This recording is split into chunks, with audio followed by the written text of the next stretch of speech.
Every Sunday, Reverend Terrence J. King gathers with his congregation at Kingdom Ministries. God loves you, and we appreciate who you are. Every Monday, he meets with other pastors to discuss a serious issue in the community. Well, gun violence in its essence is an evil thing that happens. Taking a stand against gun violence, the Assembly for Lansing Pastors gather each week. It is not a troublesome thing nor a challenging thing. It's the right thing for us to do. To seek out the underlying causes and create solutions. The group formed in June after 2 Everett High School students were shot. We are experiencing more violence in the city.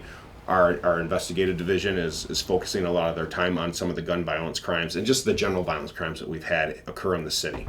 There have been 22 deaths by homicide in Lansing in 2021. 2 of them were here at Lansing's Rotary Park.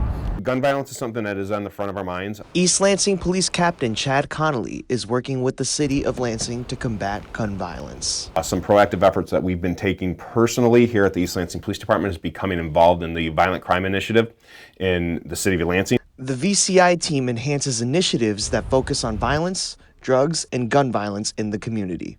The pastors put together a proposal with 5 main points. While gun violence is one of the items, we have 4 others. That they presented to the mayor earlier this year. That includes housing insecurities. It also covers the issue of racial disparities and harassment.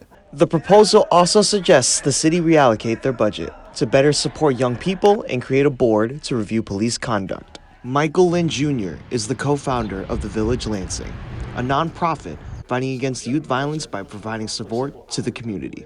Our day-to-day is basically just trying to help young people out of whatever circumstance they are in that's driving gun violence. He also runs the Advocates Firearm Academy, where he teaches gun owners how to carry safely. So I believe that we'll have a major impact over the next 2 years just by continuing to work and with community support. So, I think that we're not too far gone. He believes the police may be making the problem worse. I don't feel that they understand the scope of what's going on. I don't think that they really want to know. He is also skeptical of the faith-based assembly. And, for every single one of these murders, one of you pastors were doing the eulogy, so how you weren't getting involved to stop it is beyond me. And worries their involvement may take resources away from grassroots organizations like his. What I do know about gun violence in this city, particularly, is that faith-based just doesn't really have a lane in it.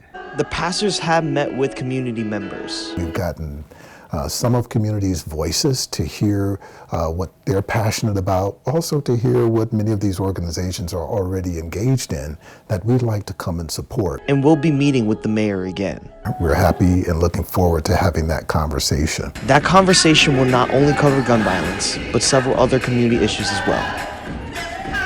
In Lansing, I'm Lance Limbo with Focal Point News.